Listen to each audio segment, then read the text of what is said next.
Hello friends, today in this video I will show you how to insert table borders in Word. So you can very easily insert this table borders in Word.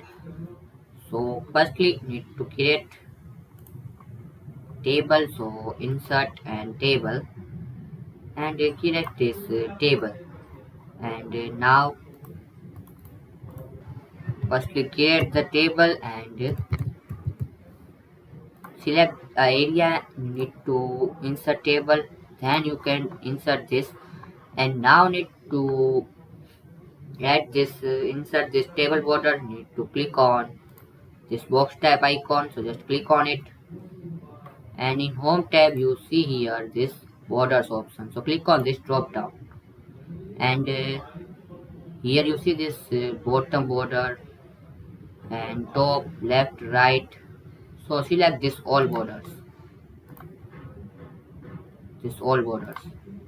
So you see this, you can very easily add and you to increase this size, border size, so just click on this last borders and settings and now need to here select this all. Now here you see this think, here you see this think, so just click on this drop down and select it and here you see this preview. Now click on OK. So you see this size will be very increased. So this way you can very easily add borders in Word. So thanks for watching. Hello friends. Today in this video I will show you how to remove table borders in Word. So very easily you can remove these borders in Word, these table borders.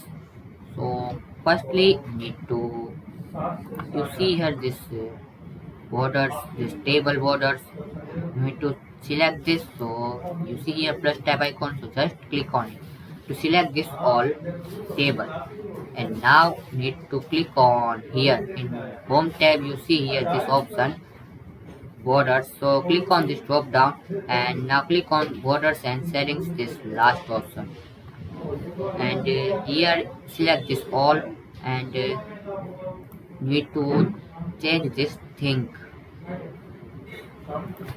This is think and need to remove. Click on none and click on OK to remove this table borders and you saw this type of glitch. So this is my error, so you can don't see this line, you see here this type of line, so you can very easily remove these borders. In my case some problem will be there, so you in your case this very easily work. So thanks for watching.